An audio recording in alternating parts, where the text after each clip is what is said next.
Hello, everyone who's joined so far. We will get started in just a few minutes here.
Welcome to everyone who's just joining. We're going to give it a few more minutes to allow some other folks to join, but we'll be sure to get started at the top of the hour.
Hello and welcome to everyone who is just joining us. We are very excited to be presenting to you all today.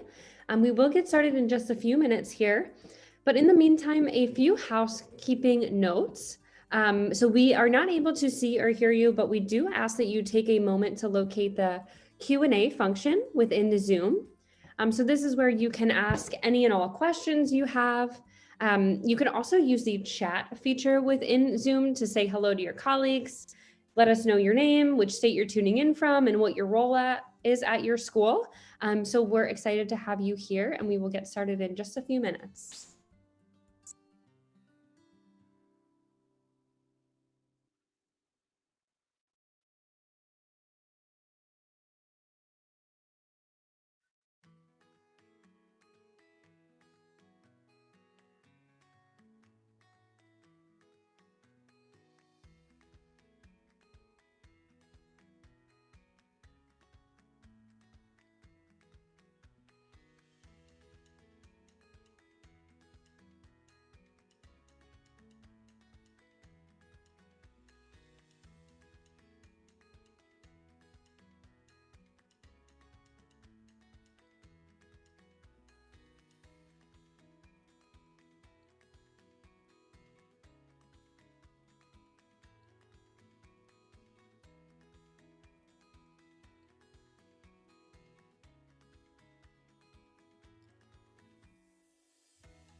Alrighty, welcome everyone.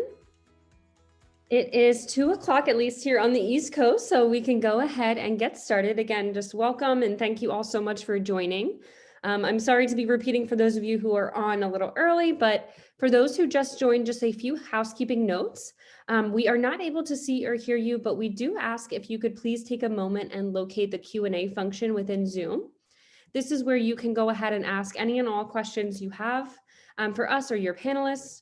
You can also use the chat box in Zoom to say hello to your colleagues, let us know where you're tuning in from, what your role is at your school. But we're just so excited to have you all here with us, and happy St. Patrick's Day as well. Today's panel will really focus on college guidance management, really what's working and what's not.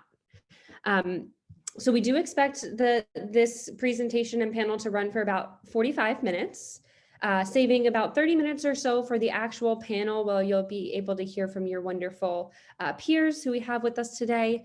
And then we will save about 15 minutes at the end for Q&A. In terms of an actual agenda for this afternoon, I'd first like to introduce Scoir, who we are as a company, why we do what we do, and our mission.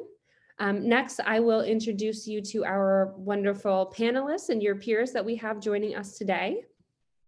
So you'll get to hear from them firsthand on what's working with their current processes, what's not working, and finally, we'll open it up for questions at the end.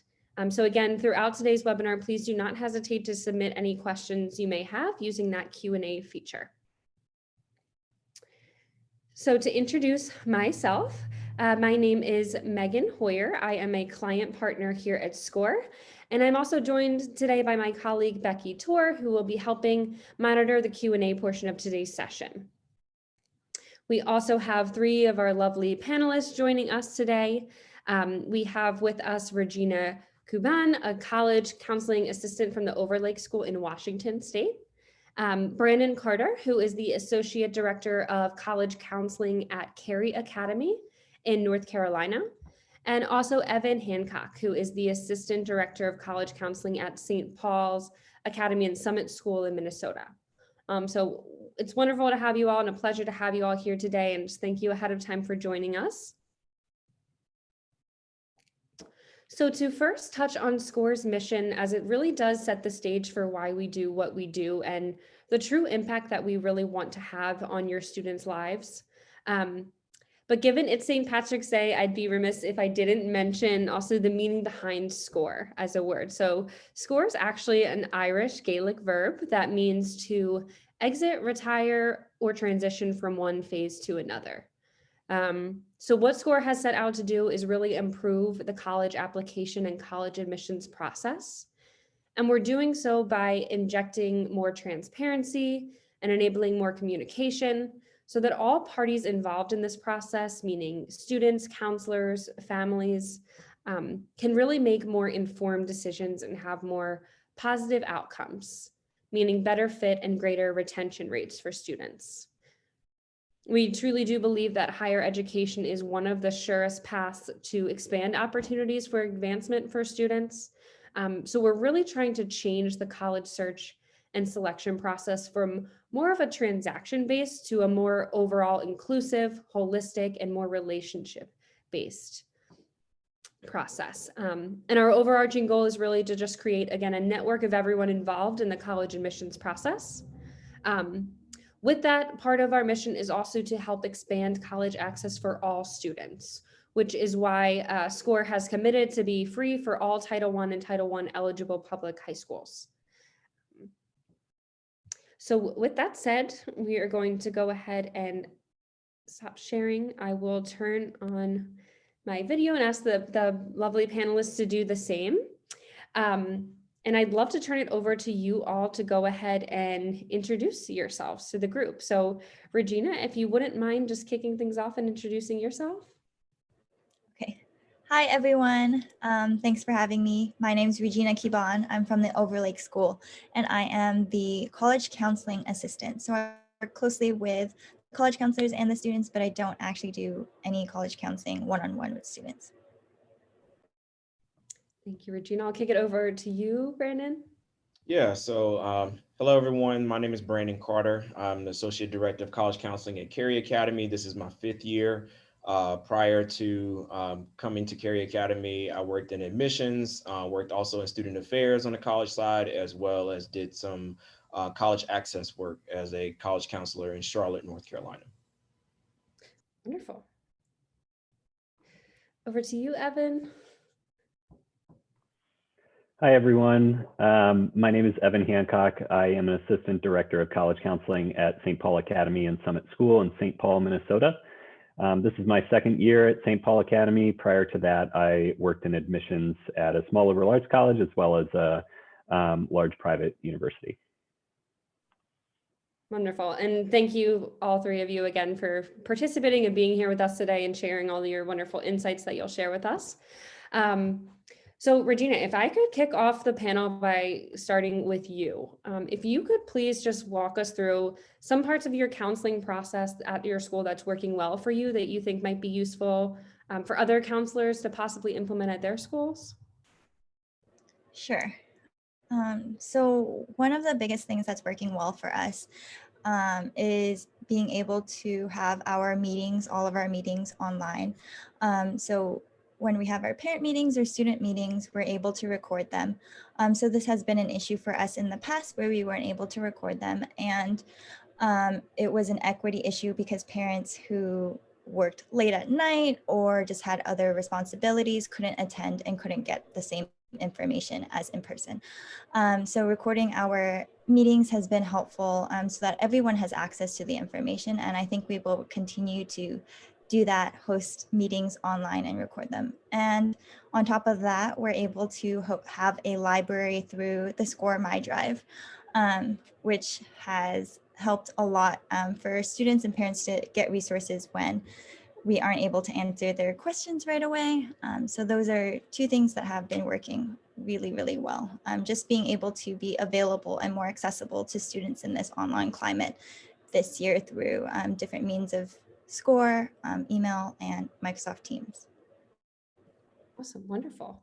And Regina, could you just speak a little bit more towards how that My Drive feature and how you're using that to kind of share resources with students and families during this time? Sure. So in our Student Scoir My Drives, we have links to different folders.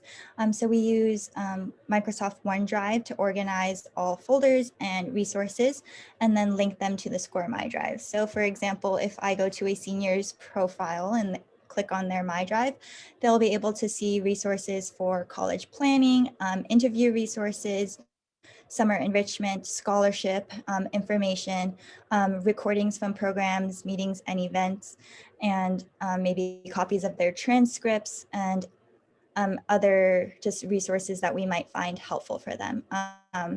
So we always point them to their Scoir My Drive as their first place to look for information.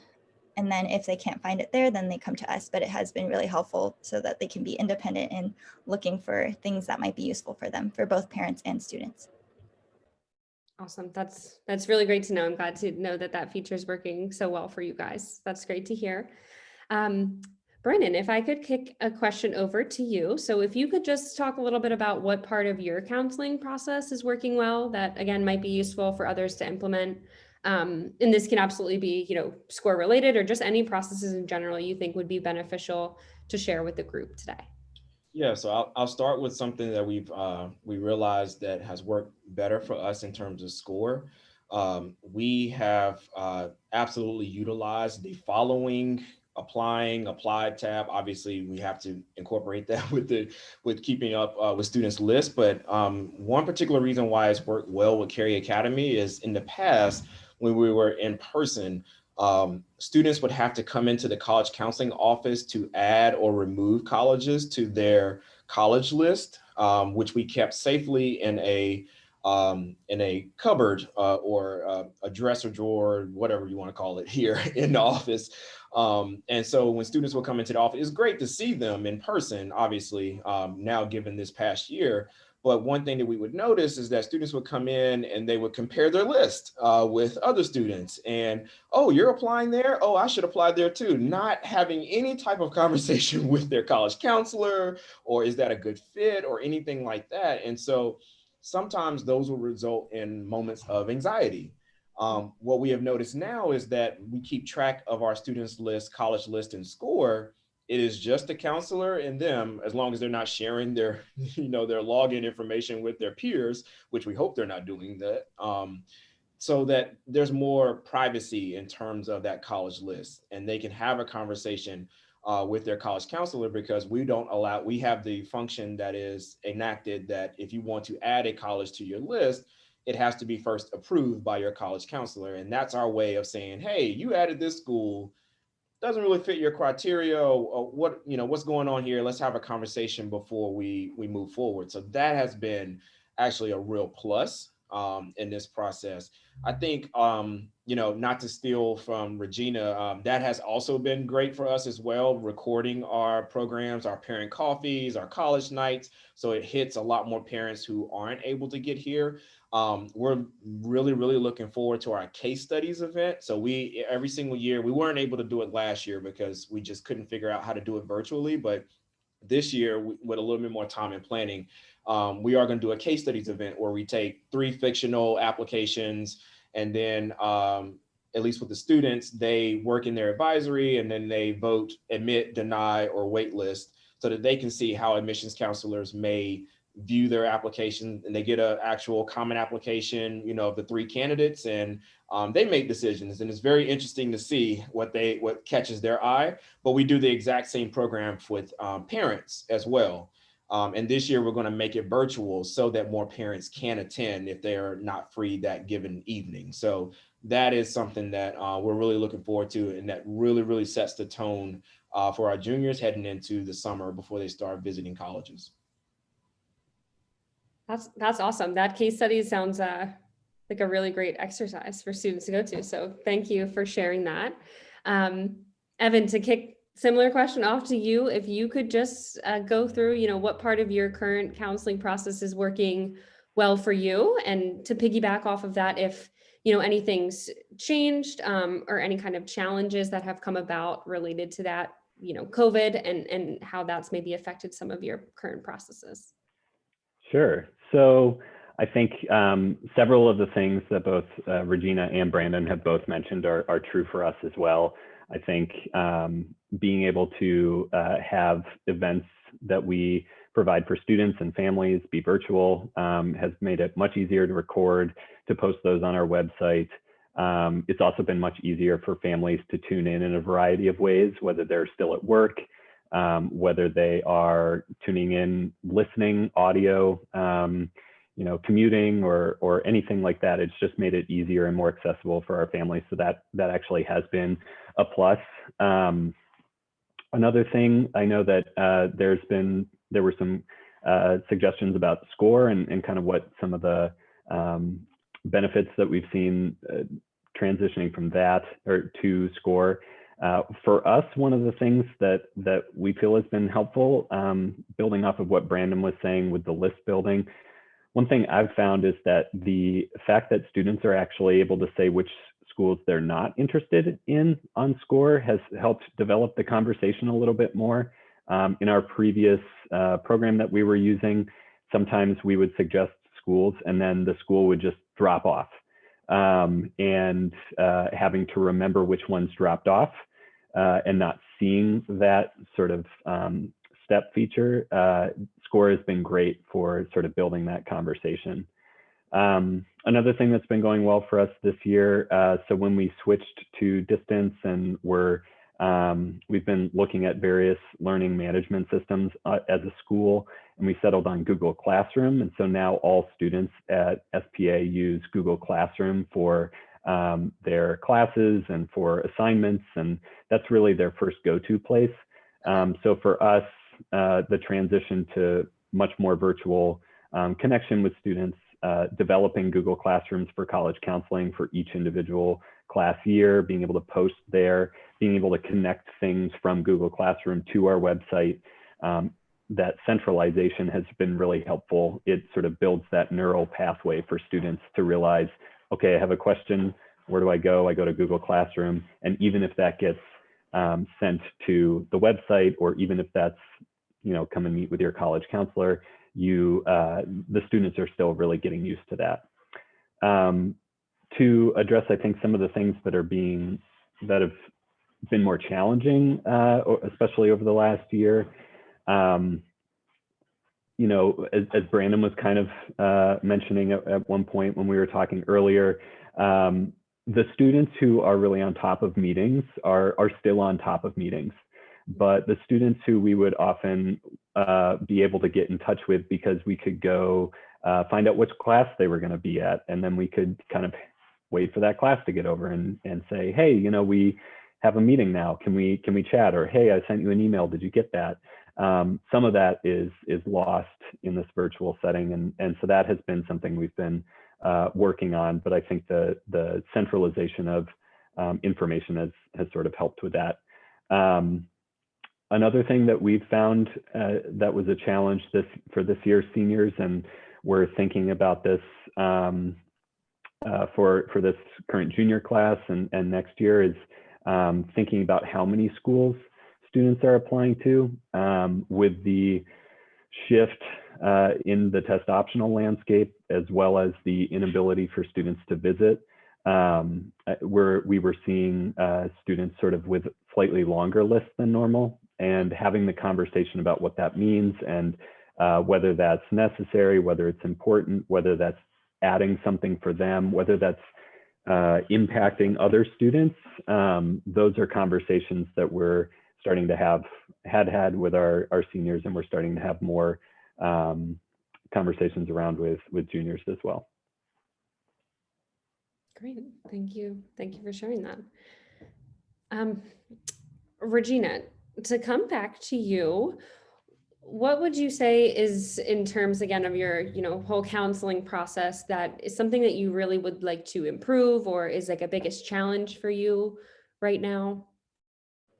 Yeah, so I agree with Evan on the two things that he said were challenges for his school. We have had some difficulty herding those students who need those extra reminders. So we've had to rely a lot more on getting parents involved, sending them, CCing them on emails, or getting advisors involved. So it's just been more people involved in trying to get a student to an important meeting. So that has been something that we would like to improve on. Hopefully it'll get better now that we're back on campus in hybrid. So those issues will hopefully lessen. Another challenge this past year specifically was with testing. In Washington State, a lot of testing centers closed and weren't available for juniors and seniors. Even though a lot of schools went test optional this year, students really, really wanted that test. They had a lot of anxiety and nervousness around getting a test. So we had to pivot to providing a test on campus for juniors and seniors, which we're not a test site at all by any means, but that has been an issue in trying to help students and families understand what test optional really means. And hopefully moving towards the future, more colleges and universities will decide to go test optional, test blind, because we know that SAT and ACT aren't good indicators of how a student might do in school. So that has been one of our biggest challenge. Another thing I would point out is while we are, it's great that we are more available to students through email, through Microsoft Teams, through Scoir. They think that we're available all the time for them as a resource. So learning to set boundaries like, hey, we're not going to answer an email that comes in at 11 p.m. on a Wednesday night, right? And just having students and families understand that, yes, we are here for you. We want to be here for you. We are your support system, but understanding, hey, like, we do have office hours. We will respond to emails within a timely manner. So I do like that we are more accessible to them and they can reach us when they need them. But that is one thing that we are going to learn to work with. Yes, Austin, I think that's great that you're kind of setting those boundaries for your own sake. So that's good to hear. Brandon, to come back to you, could you just touch a little bit about on your experience with Scoir thus far? Sure. I was going to also follow up with Regina, like, why are you sending me an email at 11, right? Like, you should be asleep and preparing for the next day, but that's neither here nor there. I think what has, so we actually kind of just jumped headfirst into Scoir, basically off the recommendation of one of our not partner schools, but peer schools that we're really good friends with our colleagues in our area. And that's basically where I brought the idea to our office and said, hey, there's this Scoir thing. I think we should take a look at it. And then we hosted an information session on campus with one of the, I think the co-founders was here in the area, and we hosted it on campus, and a couple other area counselors came around. So it was this new exciting thing, and we were all kind of tired of kind of like our last vendor that we had been using. And so we're like, hey, let's give some exploration to some other programs. And Scoir was one of those. And we came away, at least this year. And I, fingers crossed it will continue to be this way. And I do anticipate it will be, just left with a really, really positive experience. First of all, on the student side, our students really love the interface and how the usability of Scoir, and I can just drag and drop, and it kind of reminds them almost like Instagram. And I think that was one of the ploys of like looking at colleges, like the college pages themselves, where you have like, could have a virtual tour at the first option, right? And you can start clicking on it and go straight into it. All the data is kind of listed on one page. There's not a lot of clicking that you have to do. So very simplified, but very thorough information. And so that's helped spark different conversations with students, and maybe some categories or preferences for colleges that they didn't really give a lot of attention to or even think about. And it was like, I would say, for example, I had a student a few weeks ago to say, I didn't really think about the Asian population on campus, and he's Asian. He's like, I didn't really think about that being something that might be important to me. But then once I saw that there are other colleges that might be a better fit or have a community for me based on the numbers of the breakdown of the diversity numbers, now that's become a preference that he wants. And he didn't really consider that until he saw it on a college page. And so that has been positive to kind of get those wheels turning on what really matters to you in terms of your college list and your preferences. I would say from our side, without going into too many things, the ease of sending documents. I mean, it was, you have all of it laid out very clearly. It's grouped well, and you're clicking boxes, and you can click off a box if it doesn't necessarily need to go. Very simple, and then you send it. Also, a really great feature is it doesn't send automatically. So if you have a slip of the finger and that doesn't need to go there, or that recommendation letter actually needs to be swapped out with another one, you can go back, you can cancel it very quickly and edit what you're going to send. So that process went very smoothly for us, for our office. And then also the follow up with Scoir. If a school is saying they're not receiving our documents, you all were very on it to follow up with them. And usually it would be resolved within a matter of hours, if not a day or so. And that's really comforting to us as counselors, because we don't have time to call all of our colleges and say, like, why are you not getting our documents? And, you know, for some schools, they're received by schools and they're not going to evaluate an application if the materials are not there. And that's very, I mean, it's stressful for us, but very stressful for our students and families. So just having that relief and that support from you all has been very beneficial. Great. Yes, we know that that's can be extremely stressful time for not only you guys, but also students and families. So you're absolutely right that we're always there to support you and jump right on that and get that figured out for you. So that's great to hear. And to piggyback off that, Brandon, could you just talk a little more about how, you know, you mentioned previously that those students that have always stayed on top of things are still doing so in this environment, right? But how about for those students who are a little less engaged? Have you found ways to really get them engaged in Scoir? It's a great question. Or just student engagement in general on Scoir, if you have any, you know, best practices that you've used. I think getting the students in Scoir early for at least, I mean, we had virtual visits last fall. We didn't welcome any admissions counselors on campus, as I assume a lot of schools didn't. And the fact that they had to log in to get to the session, like, for those who weren't that engaged, they realized they had to do that in order to join a said college. Like, they are interested in going to college, but maybe they're not interested in doing the steps that takes to go to college all the time.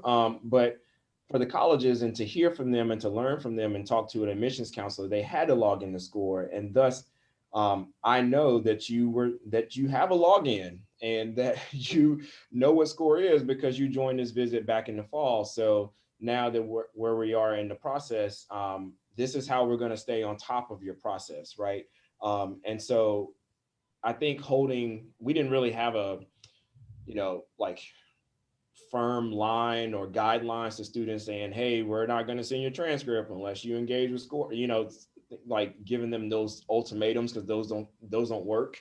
I really think it was when they realized that we send your transcript and your materials through Scoir, but if you don't add your colleges to your Scoir, and we're not going to do that for you, if you don't add your colleges to your applying tab and things of that nature, then it's not going to go, right? And so with that encourages them, like, oh, I have to do this, or else, you know, I'm not gonna, you know, my application is going to be incomplete. And for the students who would then apply, and maybe they hadn't talked to their college counselor and they submitted an application to a school, and then they get their portal, right, their applicant portal from that school, and they have a whole bunch of X marks next to all their documents. And they're like, well, why are my documents not being sent? I was like, well, I had no idea you are planning to apply to this school. Maybe we should have a conversation, right? Mm-hmm. And so once that happened the first time, it didn't happen again. So that helped in our community. Okay, wonderful. That's good to know. Evan, to kick a quick question off to you. So given that your school went through a somewhat recent transition, can you speak a little bit about why your school chose Scoir? Was this more like process related or student engagement related? Or if you could just speak to any reasons there, that would be great. Yeah, so we are in our first year of using Scoir, and so we are currently using Scoir with our junior class, and so that they're going to be the first class at SPA to use it for the actual application cycle, their senior year. So many of the things that you know, Regina and Brandon are talking about, we are thinking about now. We haven't encountered it in practice for a class of seniors. The reason that we chose Scoir, and we looked at a lot of different vendors to switch to, and got lots of input from other schools in the area, from ACCIS, from lots of different sources. We were really looking for a tool that was going to be more engaging and more appealing to students, not only visually, but just the way that they would interact with the platform compared to what we were using in the past. And when we looked through a lot of different options, one of the things that was both initially very appealing, but also we were a little bit hesitant about Scoir is that it seemed to be very heavily influenced by sort of that social media type way of navigating it, of looking at schools, of sort of researching them.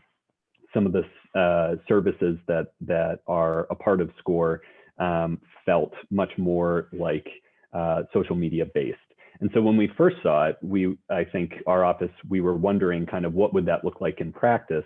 But as Scoir became more developed and as we continued to look into it, a lot of the services that started getting attached and used within the Scoir platform felt very comprehensive. So engaging with Campus Reel, the posts from admissions offices, some of the financial tools and the cost calculator, ACCIS, all of these things made us feel like it was not only an engaging platform for students, but it was also very comprehensive and substantial so that we could really guide and work with our students using this platform. So that's why we ultimately ended up choosing it.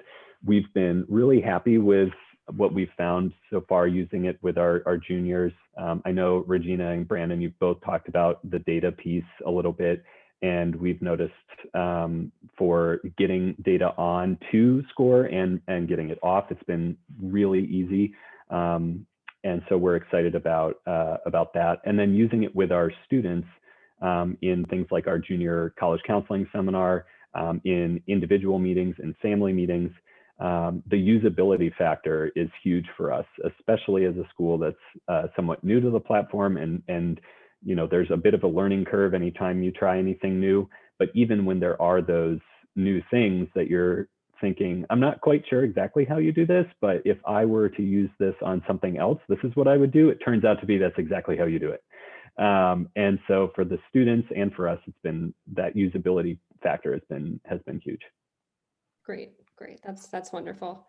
And just out of curiosity, and I'll just open this up to all three of you, but are you also finding that students and families are using the Scoir mobile apps or like other, you know, applications that are on mobile more during this time than usual?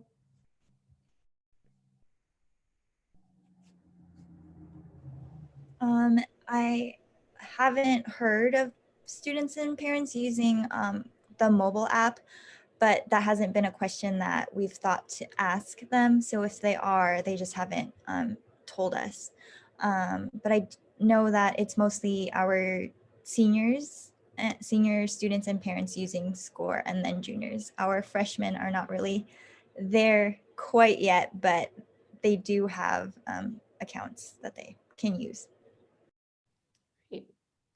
Yeah, I would say, like, I guess aside from Scoir, we have students utilizing, and I think Evan kind of touched on this, just other resources to learn about colleges. You know, we do start at Scoir and use the college search feature and things of that nature, but then we also encourage our students to use other resources, tap other things that you know, that might seem like a good source for you. YouTube, our students use YouTube a lot for the day in the life or a student, or you know, you know, just other social media channels, Instagram, TikTok, you know, things like they're using it to their advantage to kind of see, especially now with so many colleges not welcoming visitors. That is a way for them to kind of see what the school may offer or what it looks like. And then hopefully when things start to open back up, they can see for themselves. Wonderful.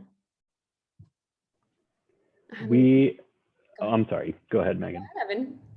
We haven't used the mobile app as much this year with our juniors, but we are having conversations about some of the direct messaging features with the push notifications that could be useful for students next year, especially with virtual visits and with meeting appointments and that sort of thing. So we are actively exploring that as an option for communicating with our students. Awesome. Yeah, those push notifications can certainly help really keep those lines of communication open with students, families. So that's great. So we are just about at time. So I'd love to save the last, 15 minutes or so for just open Q&A. Again, thank you so much to our lovely panelists for all of your insightful responses and sharing, what's working, what's not. I think it's been really helpful, hopefully, to all of you joining to hear from your peers who are actually the same position you are. So thank you. Before we dive into the Q&A, we'd love to hear if anyone is interested in learning more about Scoir. So you should see a poll pop up on your screen momentarily. So if you wouldn't mind, just go ahead and just let us quickly know if you're interested in learning more. And while that poll's open, to quickly just touch on our pricing. So to assist schools during this time of COVID and budget cuts and everything that you all have on your plates, we have decided to waive all fees for this current academic year. So if you did want to get started with Scoir for this academic year, we would waive, the one-time startup fee as well as the per student cost. So you would have no financial obligation this year. In normal environments for individual high school, Scoir is just $1.50 per student per year. And that is based on your 9th through 12th grade enrollment.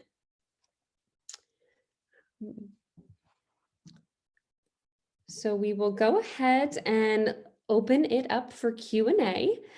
Please feel free to type in any questions that, feel free to ask Scoir related questions or just any questions you have as follow-ups for our panelists if you want to hear a little bit more about something they touched on today or a little more information. But we did have a few questions come through.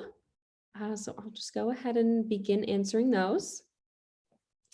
So Anya had a great question. So for the Scoir My Drive, do students have to add resources, or I'm sorry, do you have to add resources individually for each student, or is there a way to upload resources to all student Scoir Drive? So great question. Actually, both. So you can absolutely individually share resources with students and families individually, but you also have the ability to bulk upload. So if you have a list of local scholarships that you'd like to share, for example, with certain, maybe your rising seniors or your whole student body, you can absolutely do that. And like Regina touched on, all of that information will then remain in that student's My Drive for future reference. So really great for document sharing and storage and collaboration there. Sorry, Megan, can I add something to that? Absolutely. I will say that one small challenge that I have with adding resources to the Scoir My Drive is that there isn't a bulk delete button. So if I accidentally upload something to all students or it's no longer relevant, you can't bulk delete that. So you would have to go into each student's My Drive and delete it that way, or have students delete it, or just leave it in there if you would like. But otherwise, I use both individually upload documents. I know there was a question about unofficial documents, and we do upload unofficial transcripts to students' My Drive, along with other bulk documents like scholarships. Thank you, Regina. So Robert had a question. So Robert said he's somewhat struggling to keep track of students receiving offers of admission to a school's honors program, which is a helpful data point. And also instances where a student applied for one major, but was it offered admission to a different second choice major, which is valuable info for the scatograms. So Robert is asking, are other schools tracking this, or is this something that can be added as options under accept? So I'll open up that first question to our panelists. Is that something that you all are tracking, whether or not that's in Scoir or not? It's a great question. I would say, like, anecdotally, we probably track it based on how students apply, and I would say we're probably not the best at following up and making sure that if anything changed, that, oh, I was admitted actually for this program. And if we are good at asking that question, or students are good at sharing that, we're probably doing a poor job of recording that and updating that in Scoir. Obviously, this was our first year. So as we reflect back, when we get to the summer, we're going to reflect on what went well, what features are we not using the best, things of that nature. We don't use scattergrams because we don't have a GPA or a class rank. And so that is not really something that we keep control of or keep a record of. But in terms of how students are applying, we're probably going to try to do a better job of that moving forward. And then we had already, I know that's something that I think we have submitted to the client portal, or trying to get something addressed, is the ability to add in notes per student per college. So for example, so-and-so was admitted to this school, but they had to complete an additional application in order to be considered for this program. And then just being able to have like a log of, a particular student with a particular school that has some intricacies or things that were a little bit wonky, so that we can remember for that particular student. Because sometimes it doesn't apply. It could be the same school and it doesn't apply to another student. So we don't want to put it all in the notes section of a particular school. We want to do it just for that particular student in that given year. So that's something that we have voted to add for Scoir to consider. So yeah. Great. Thank you, Brandon, for that insight there. Robert also had a follow-up question. So asking about HBCUs and single-sex institutions to be added to the search parameters within Scoir. So filtering preference-based searches or just an advanced search within Scoir. So Robert, I can answer that question. So I do know that HBCUs are definitely on our radar to add that as a search feature, and that should be coming within, I'd say, the next few months or so. So you can be on the lookout for that. I am not positive on the single-sex institutions, but that's something I can certainly bring forward to the team, because we're always welcome to any feedback you all have on really, new features or enhancements that you'd like. We always want to take that into consideration. So I'll certainly bring that back to our team. To go through a few other questions here.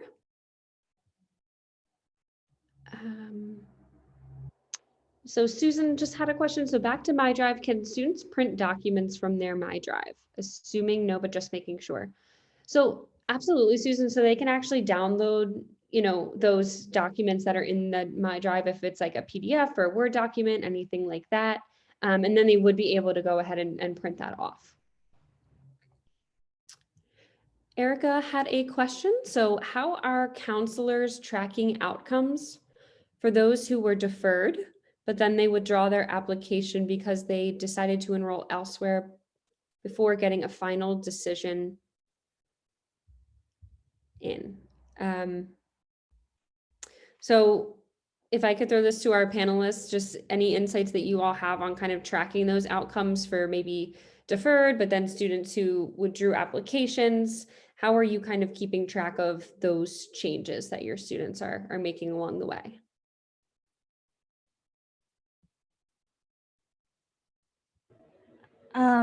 For Overlake, I know that our college counselors are keeping track of their own students that they work with, either in the notes section in Scoir or their own note-taking organization way of taking notes. But that is something that we hope to see as a new feature in Scoir as well, tracking those different outcomes.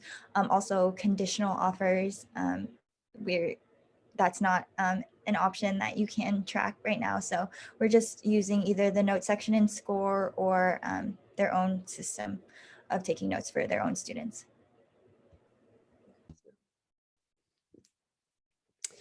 So moving along here in our last few minutes. So Maury had a question. Are most folks uploading unofficial transcripts to MyDrive accounts? So students have the ability to review those.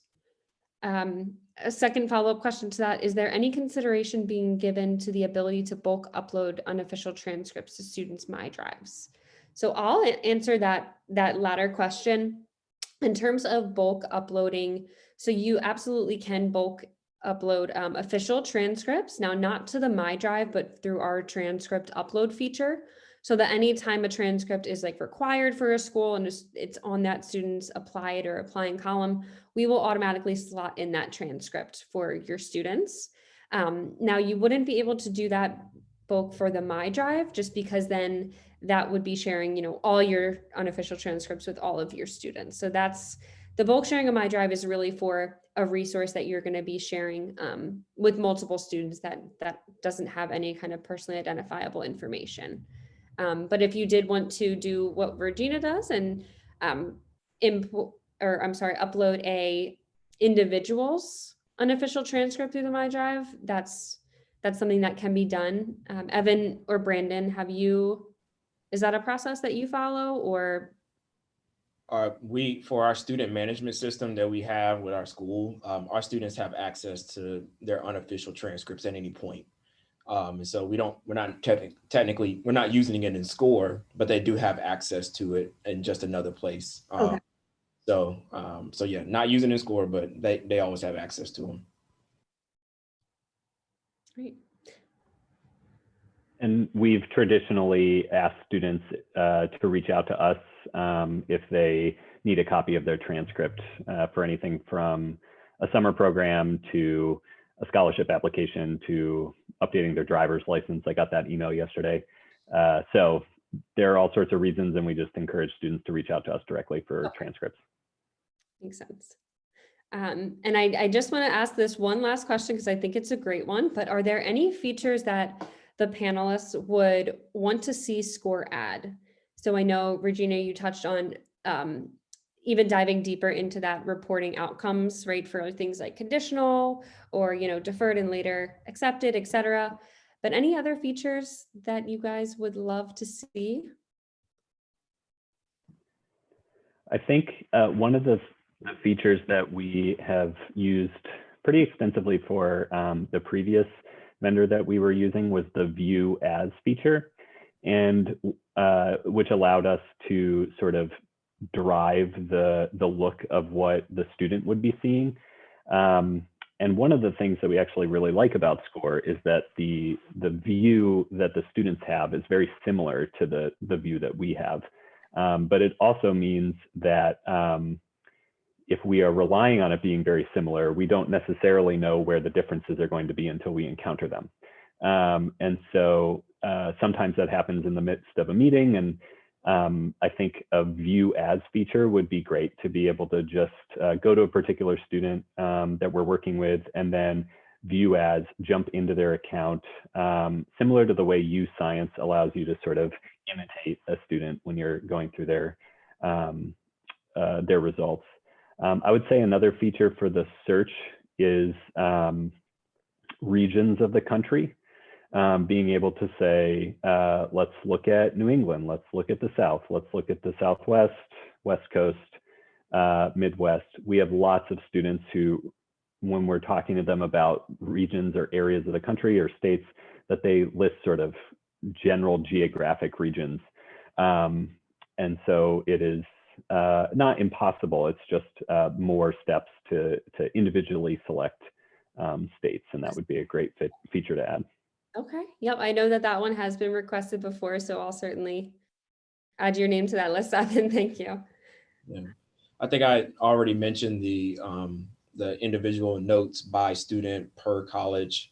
I think that would be a good way. I think someone asked about keeping up with honors or keeping up with special opportunities, merit scholarships. I know that was something in our previous vendor had, which was really helpful for us to keep notes of and keep track of.